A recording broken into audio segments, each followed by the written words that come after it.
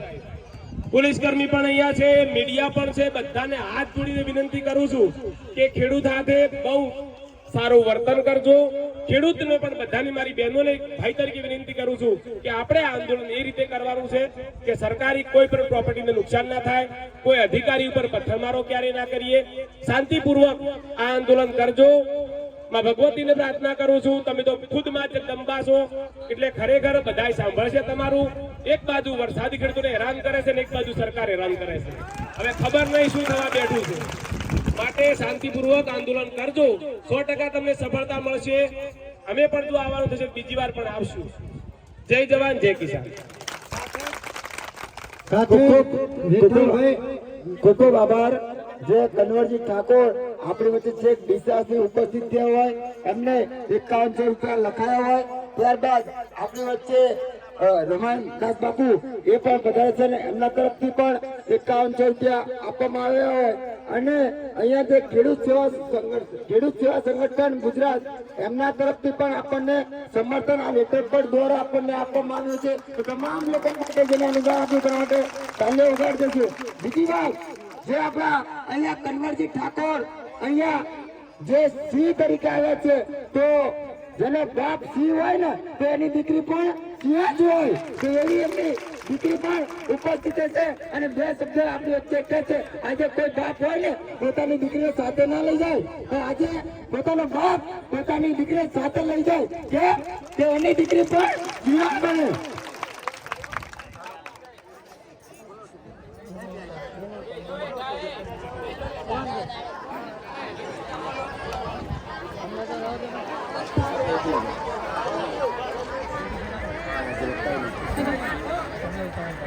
જય જવાન જય કિસાન. ખરેખર આજે ખેડૂતોના બધા ભેગા થઈને ખૂબ તો ખુશી થાય છે કે આટલી સંગઠન છે. તો મેં આવતા જ રસ્તામાં જોયું કે બધાની જમીન લગભગ એક વીઘો બધાના જમીન બગડે છે. ખરેખર સરકારને આવું ન કરવું જોઈએ, ખેડૂતને હેરાન ન કરવા જોઈએ, કારણ કે અમે પણ ખેડૂત છીએ. આપણી કોઈક જમીન બગાડે તો એવું લાગે કે આપણું ઘરનું આપણું કોઈ ઉખાડી લીધું હોય. એ આપણે બધાને રોજી રોટી છે, તો સરકારને આવું ન કરવું જોઈએ. અને બસ પપ્પાએ કોઈ કહેવા બાકી રાખ્યું નહીં. શું કેવું, સાચી વાત ને? જય જવાન જય કિસાન. બસ સરકારને એક જ વિનંતી છે કે અમારા ખેડૂતોને જલ્દીથી જલ્દી એમની જમીન પાછી આપે ને કે એનું કોઈ વળતર આપે. જય જવાન જય કિસાન. ખૂબ ખૂબ આભાર કે આજે કન્વરજી ઠાકોર એમની સિંહણ દીકરી એ પણ આપણી વચ્ચે છે. નહીં કે માય કાંગલા જેવા આપણે સિંહ બનવાનું છે. તો ત્યારબાદ જે આપણા પિન્ટુભાઈ વધારી છું અને ખાસ કરી આની અંદર અમારી સાથે જે શારદાબેન પઠાર એમની પણ 10 દિવસની મહેનત છે. એમને પણ આપણે તાલીઓના ગડગડાટથી વધારી લઈશું. આમાં કોઈ બોલવામાં બોલીશ તો ભાઈ અવાજ છેલ્લા 10 દિવસથી આ પડાવ રાખીને બેઠા છીએ અને આપણે આજે કામ રોકાઈને બેઠા છીએ ને એ આજે આપણું આ પરિણામ છે. કારણ કે જો આજે આપણે લડ્યા ના હોત ને તો આજે આ કેનાલ છે ખોદતા લોકો સાકોર પહોંચી ગયા હોત ને. અને અમે તમને વચન આપી દઉં, અમે ક્યારેય વિચારશું નહીં, કોઈનાથી બીશું નહીં અને કોઈના બાપની તાકાત નથી કે અમને કોઈ ખરીદી શકે. અમે જો સાણંદમાં આંદોલન તો બતાવ્યું આગળ, એટલે તો આંદોલન પૂરું કર્યું ને બીજું આંદોલન કરવા આવ્યા છે. પણ હવે ભૂખ લાગીએ તો પેલું જમી લઈશું ને એના પછી આંદોલન કરવા જઈશું. તો ગાડી પાર્કિંગ કરીને જમવા બેઠા છીએ રેસ્ટોરન્ટ. જો હળવદ આવી છે.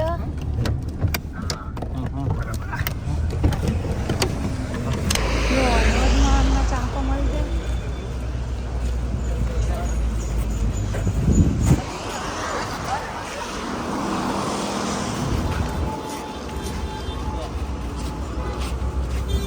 ફરવાની પપ્પા રહ્યો. આ કયું મંદિર હે? વૈજનાથ મહાદેવ મંદિર.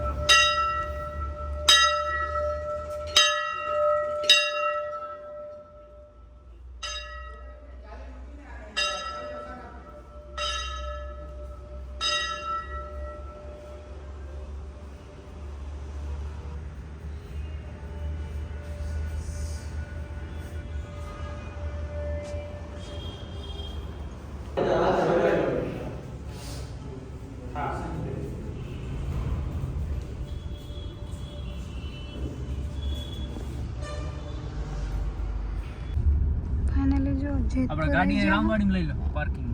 આમાં પહેલાથી પબ્લિક છે પણ આગળ એટલે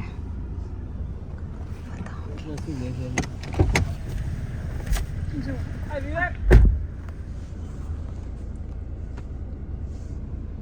લઈ લો હેડતાથી મજા આવશે. અમે હેડતા મજા આવશે બસ. આ રહ્યું અમે. હા ચલો હું તું બાર. જય જવાન જય જવાન. ખરેખર આજે 10મો 11મો દિવસ છે અને ઉપવાસ કરીને આંદોલન કર્યું છે. તો સરકારને પણ જોવું જોઈએ અને અમારા ખેડૂતોને ન્યાય આપવો જોઈએ, કારણ કે ખેતરમાં દાખલા ઉભા કર્યા છે એ એમનો ધંધો સ્વીકારી લેશે તો ખેડૂતની રોજીરોટી શા માટે છીનવે છે? દેશ ગમે એટલો ડિજિટલ થઈ જાય તો કોઈ દિવસ અનાજ કોમ્પ્યુટરમાં ઉગવાનું નહીં. એટલે